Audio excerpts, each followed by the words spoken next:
Willow, Season 4, Chapter 2, Unusual Flavorings. I'm not exactly sure which I find more revolting.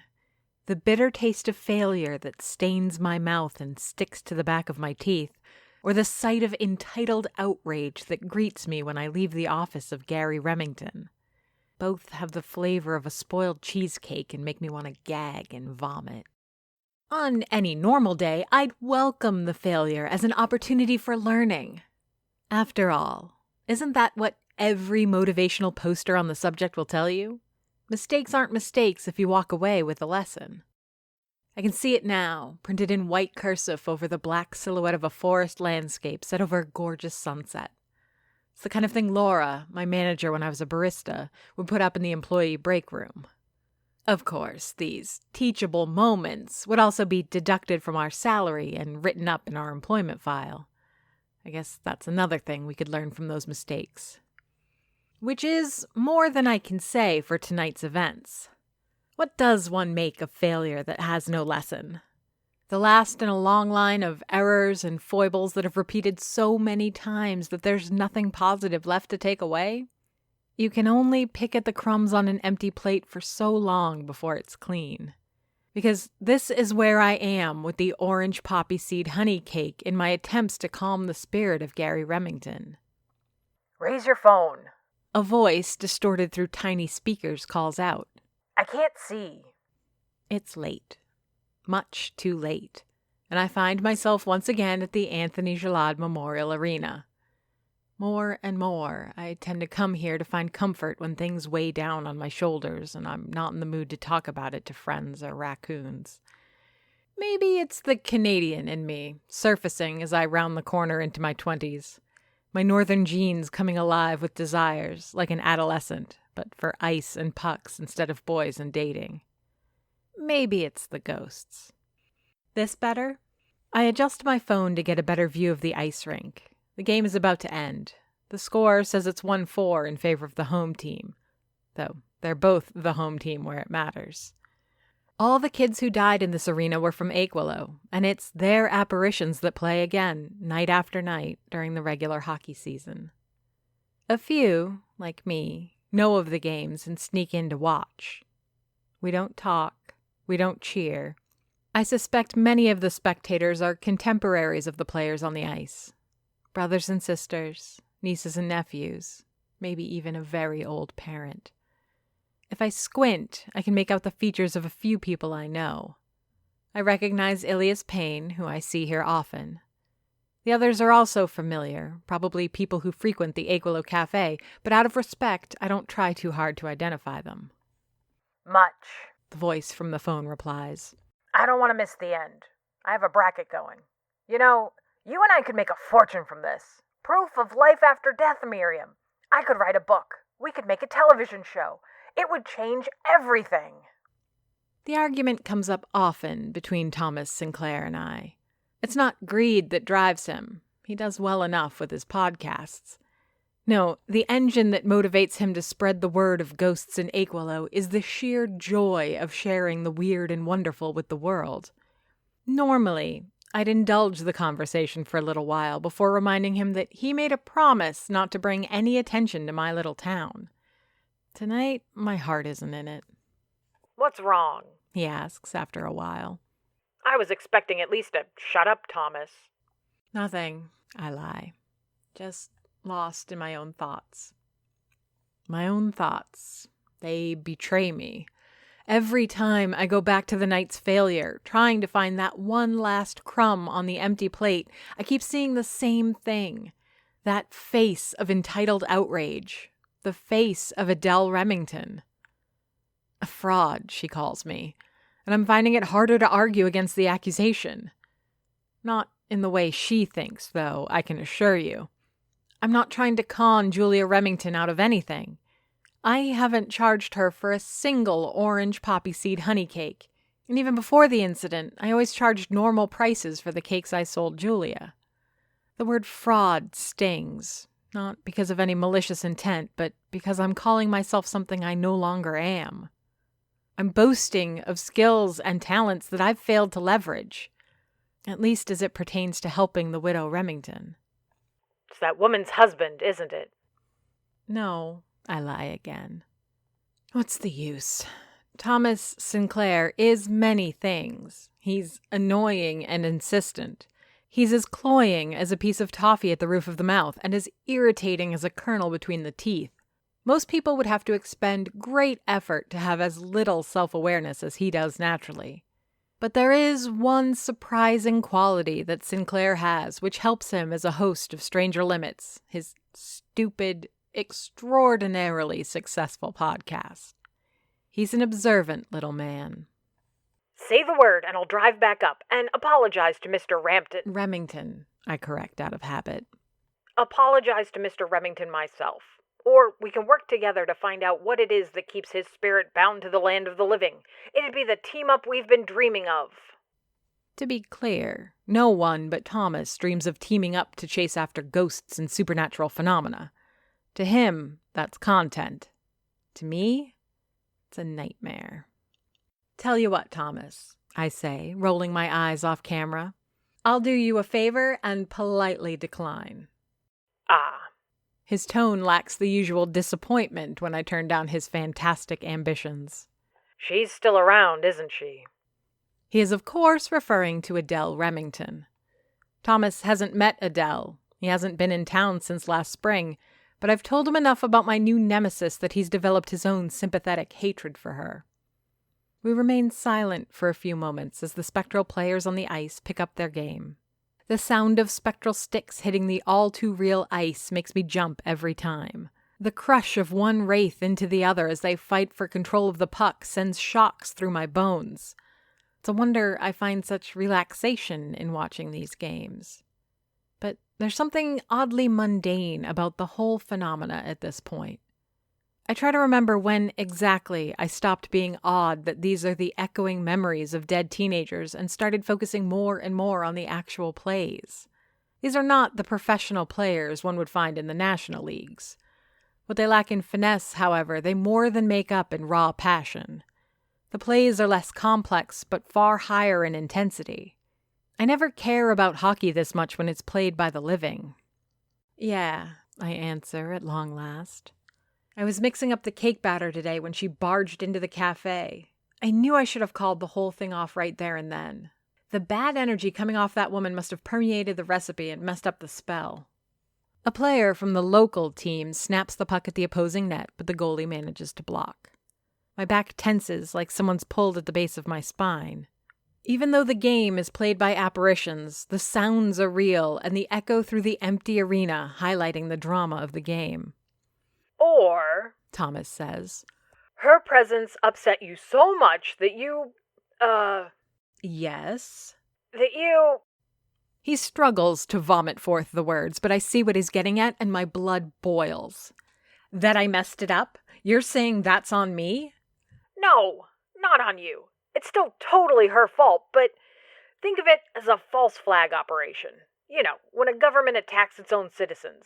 The goal isn't to kill the population. That's just a means to an end. The point is to elicit a response from the people, manipulate them through their feelings. Right. It's a little strange to have conspiracy theories leveraged as analogies. Very on brand for him. She says I'm a fraud, I tell him, as if confessing a crime.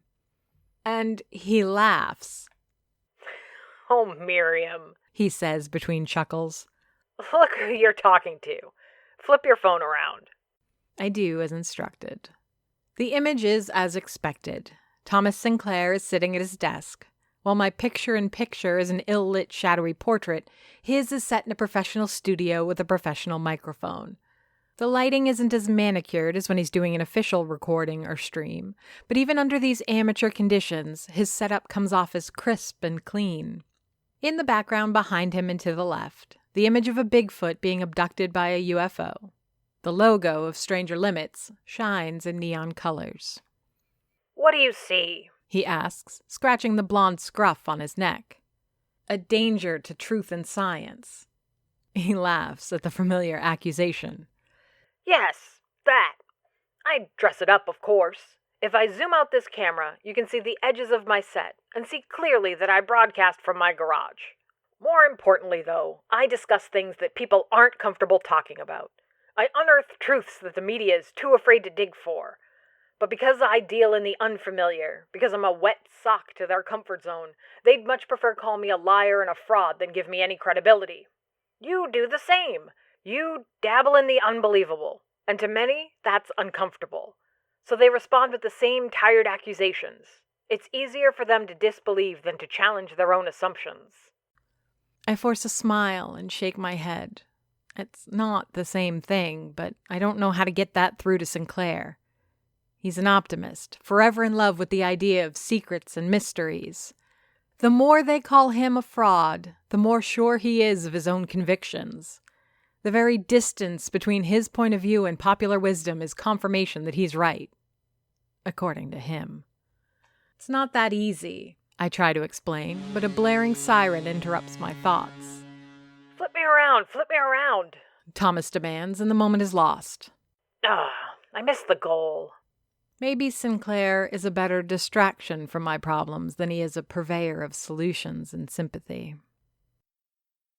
I push the plunger down, careful to make a show of how gentle and attentive I am of the process. Using a French press is much more art than the automated science of a coffee machine. It's all in the quantity of grounds and the infusion time. No two types of coffee will require the same measurements, and it's nigh impossible to replicate the same pot twice. Then there's the press. Too fast and the grounds don't filter properly. Too slow and the infusion time gets stretched and extended, making the coffee bitter and, to the snobs and elitists, undrinkable. My friends watch me in silent curiosity. I might as well be reheating a store-bought burrito or have grown a third arm by the way they stare. Gulliver is particularly appalled by my actions. This is, to his eye, sacrilege of the most treasonous nature. His mouth opens, an objection ready to spill from his tongue and onto the counter between us, but I shush him without even looking up, the sound of his lips parting enough to alert me to his intentions. Once the delicate press is complete, I pour the contents, fresh coffee made to what I hope is perfection, into a pot for service. If I'm lucky, I'll have to do this another 36 times before my shift is over and let Stefan take over for the afternoon. What is even going on? Annabelle asks, incredulous. I thought you were all about traditions. We're fighting, I answer, pouring my work into her waiting mug. I don't even have to explain who I'm fighting with. Olivia already knows of my ongoing feud with the coffee machine, and I've told Annabelle of our frequent disagreements. Gulliver is easily the one most familiar with this on-and-off quarrel I experienced with the steampunk monstrosity that came with the Aquilo, though he's more likely to take the machine's side than mine in the conflict. I refuse to have my coffee shop taken hostage by the whims of a cantankerous appliance, I explain further. Maybe now that it knows how easily it can be replaced, this piece of junk will learn to behave. When I get to his cup, Gulliver puts a palm over it. It's so unexpected from such an avid coffee drinker that I damn near pour steaming hot liquid all over his hand. Really? Love it or hate it, he says. I'm used to the machine's coffee. I'll have some black tea instead. I make a show of rolling my eyes at him. I get that in Aquilo, tradition is a powerful thing. Most of my clients have their usual, but I thought that Gulliver was amongst the very few who didn't. I see now that I was wrong. His usual isn't a specific way of serving his coffee or a specific pastry. It's not how many sugars and creams or even which beans I've ground. Gulliver's usual is the cafe itself, or whatever's left of it from before I took over. Suit yourself, but you're missing out. I look over at Olivia and Annabelle for support, but all I get are grimaces and contorted features.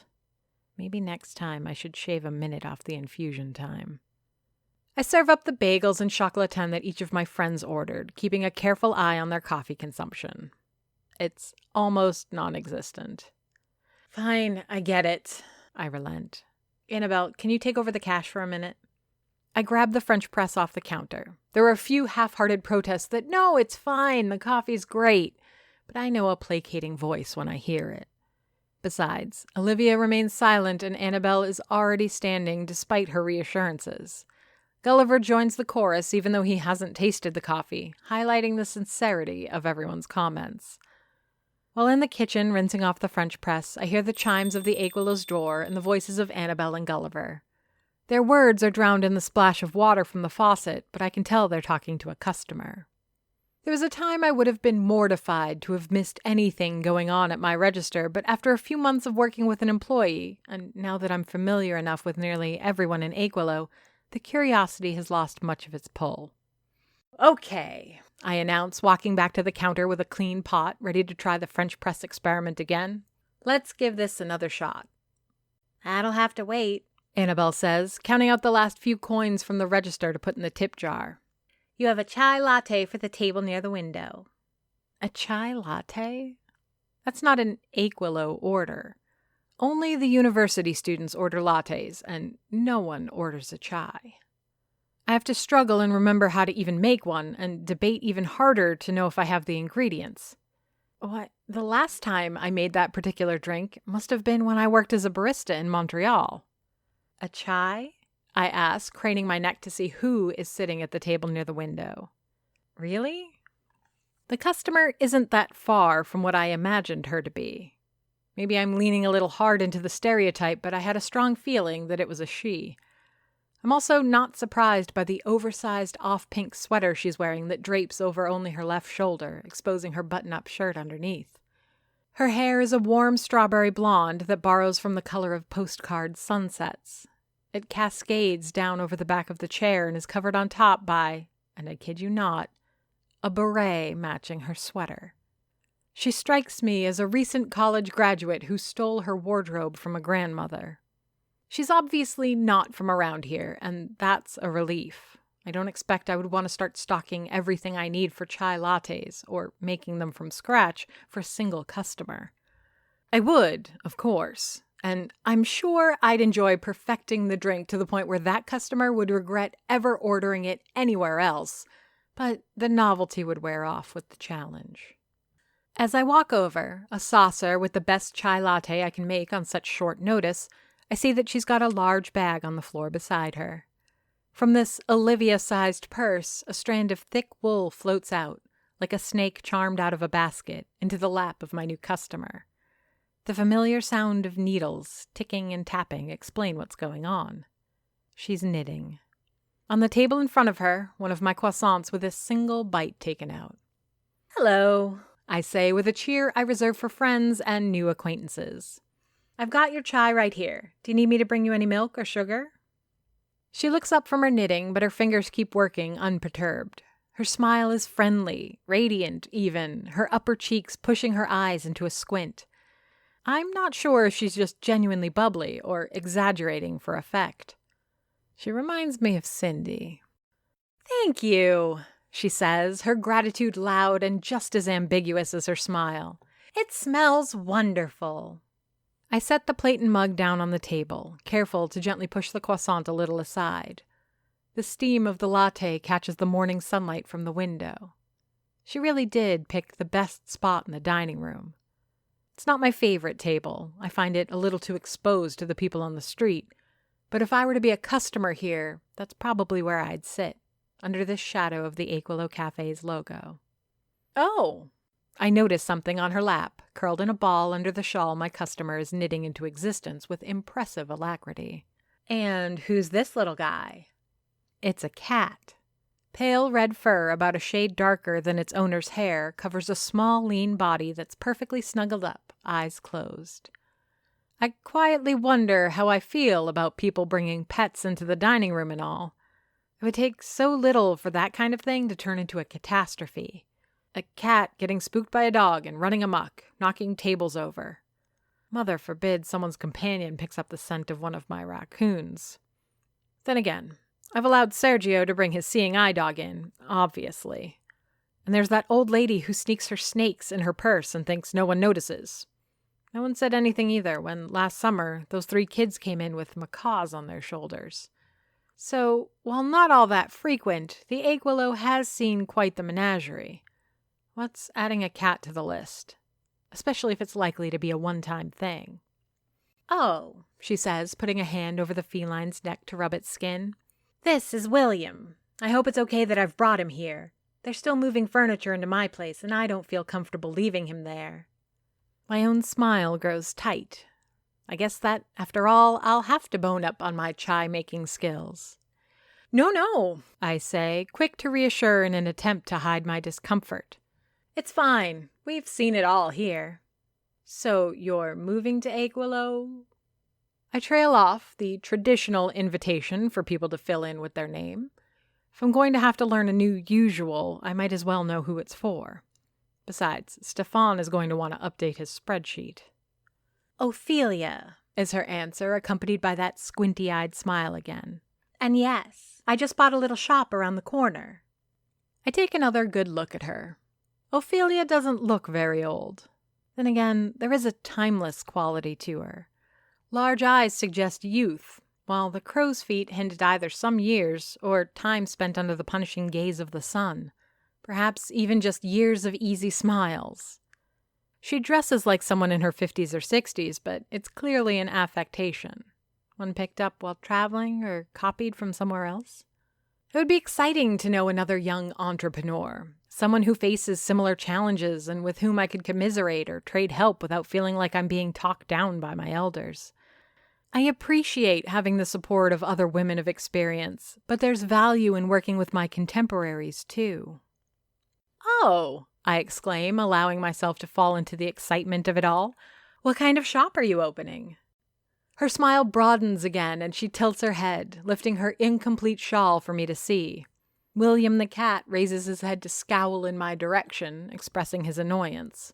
But he's quickly bored by what he sees and starts to settle back down. Except he interrupts himself to do a double take, cocking his head as he studies my face for just a moment longer. Knitting and knitting accessories, Ophelia explains, a subdued excitement of her own behind each word. Oh, and when I have the space properly set up, I'll give knitting and crochet classes. My dream is to save up enough to get a loom in the basement.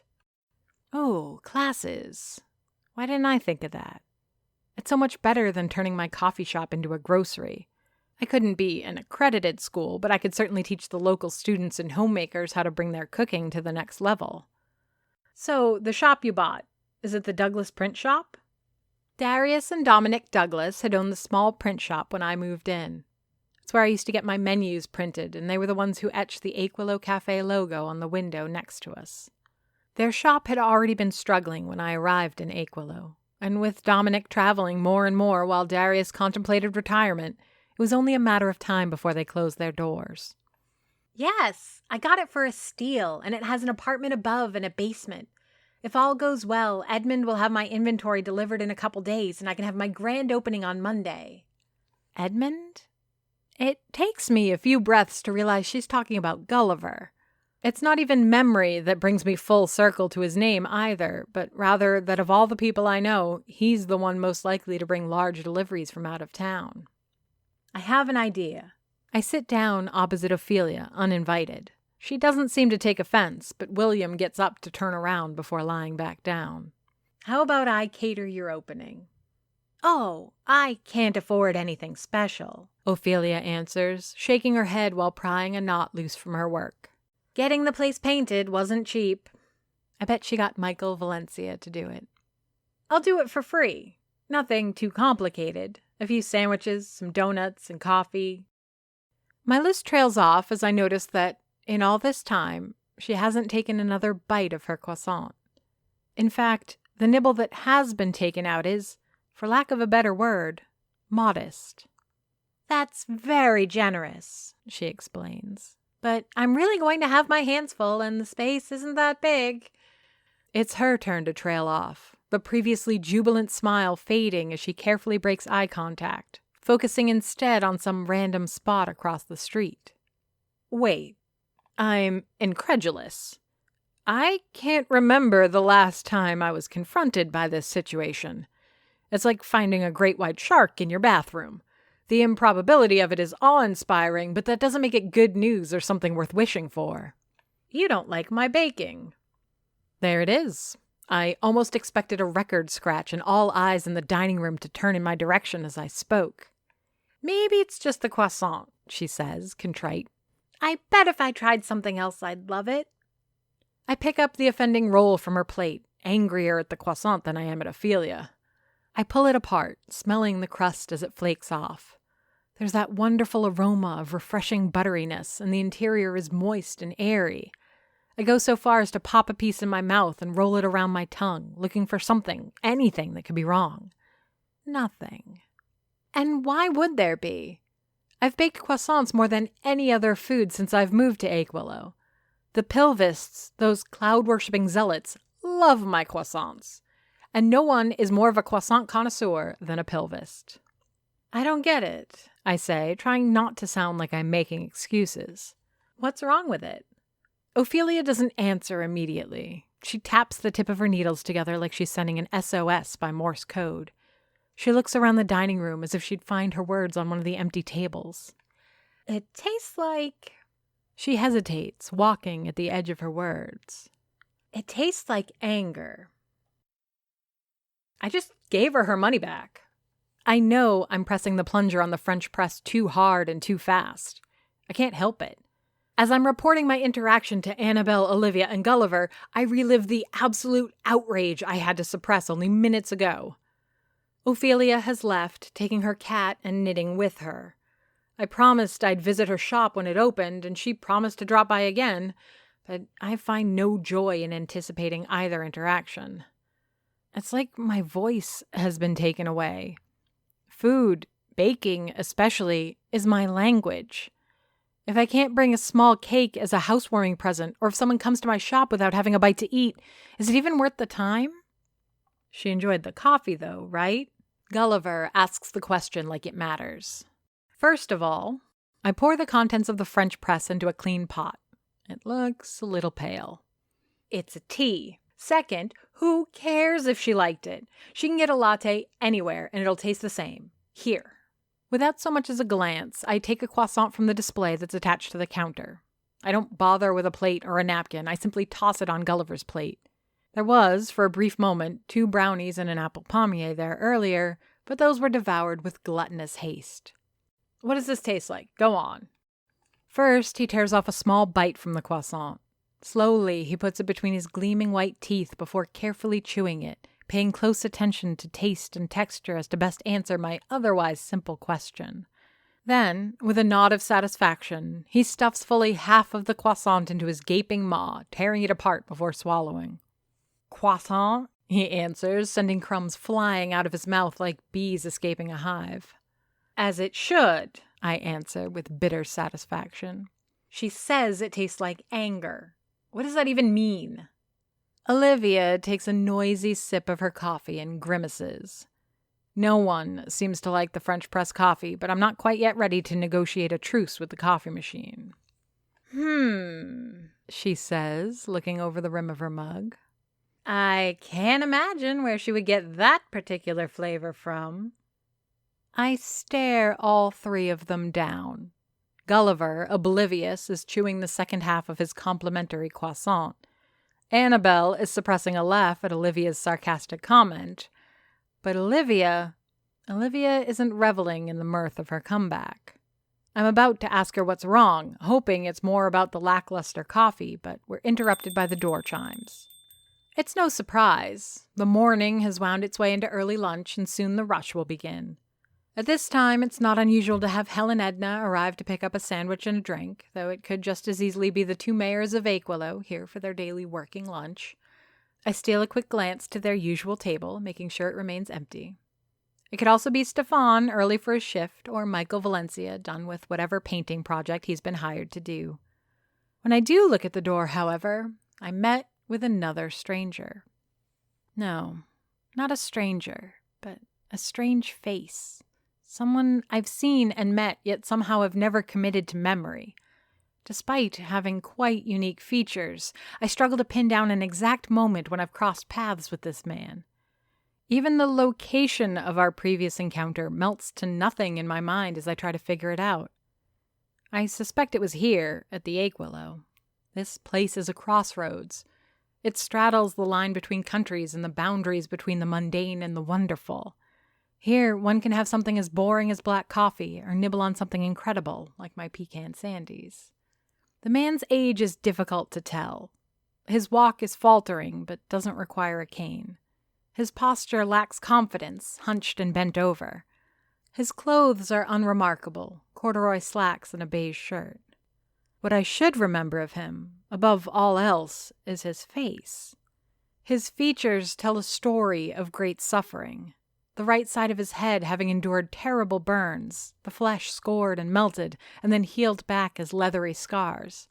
On the left, his brow seems frozen in a permanent scowl, the muscles above his eye painfully contracted with the occasional twitch to remind us that they still exist.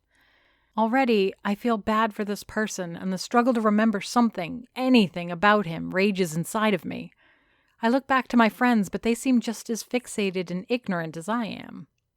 The man slaps a hand, also mutilated and missing the ring finger, next to the register. Under his palm is a $10 Canadian bill. He pulls back his lips, showing an incomplete and uneven denture that snarls to me the words I most dread from those whom I should know. I'll have my usual. Aquilo is written by J.F. Dubow and narrated and produced by me, Amy Frost.